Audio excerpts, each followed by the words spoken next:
আগে এনআইএ তদন্তের দাবি জানিয়েছিলেন। এবার কেন্দ্রীয় স্বরাষ্ট্রমন্ত্রী অমিত শাহকে চিঠি দিলেন বিধানসভার বিরোধী দলনেতা শুভেন্দু অধিকারী। পূর্ব মেদিনীপুরের ভূপতিনগরে বোমা বিস্ফোরণের ঘটনায় এনআইএ তদন্তের দাবি জানিয়েছেন তিনি। চিঠিতে রাজ্যের বিভিন্ন জায়গায় সম্প্রতি বিস্ফোরণের ঘটনার কথাও তুলে ধরেছেন তিনি। এমনকি বোমা নিয়ে সৌগত রায়ের মন্তব্য চিঠিতে তুলে ধরেছেন তিনি। উল্লেখ করেছেন 2014 সালে বর্ধমানের খড়গাগড় বিস্ফোরণের কথাও। ভূপতিনগর কাণ্ডে এনআইএ তদন্ত চেয়ে শাহকে চিঠি শুভেন্দুর।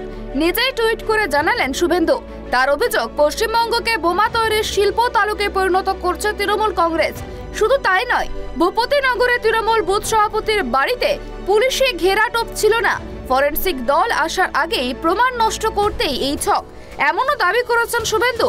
রবিবার শাহকে নিজে লেখা চিঠি টুইট করে তুলে ধরেন শুভেন্দু। 4 পাতার ওই চিঠিতে লেখা রয়েছে, এই ধরনের বিস্ফোরণের ঘটনা এখন রোজকার বিষয় হয়ে দাঁড়িয়েছে। প্রত্যন্ত অঞ্চলে এমন কত শত ঘটনা ধামাচাপা দেয়া হয়, তার কোনো ইয়ত্তা নেই। পশ্চিমবঙ্গকে বোমা তৈরির শিল্প তালুকে পরিণত করেছে তৃণমূল, তারই এই সংস্কৃতিতে মদত যোগাচ্ছে। এই প্রসঙ্গে তৃণমূল সাংসদ সৈকত রায়েরও উল্লেখ করেন শুভেন্দু। তিনি লেখেন, সম্প্রতি সংবাদ মাধ্যমের সঙ্গে কথা বলার সময় বোমা তৈরির ফর্মুলার কথাও শোনা যায় সৈকত রায়ের মুখে। ওর বক্তব্য ছিল 1960-এর সময় যে ফর্মুলায় বোমা তৈরি হতো আজও তারই ব্যবহার চলছে, কোনো পরিবর্তন হয়নি। পটাশিয়াম ক্লোরাইড, পটাশ এবং আর্সেনিক ট্রাইসালফাইডকে নারকেলের দড়িতে বেঁধে টিনের বাক্সে পুড়ে রাখা হচ্ছে, এতকাল ধরে এমনই চলছে। শুভেন্দুর দাবি, বাংলা জুড়ে গান পাউডার এবং কাঁচামালের এমন সহজলভ্যতা এবং সার্বিক ব্যবহার উদ্বেগের বিষয়। উগ্রপন্থী এবং সন্ত্রাসী সংযোগ রয়েছে এমন লোকজনও আকস্মাৎ ধরা পড়ছে রাজ্যে। অবাধে রাজ্যে ঘুরে বেড়াচ্ছে তারা।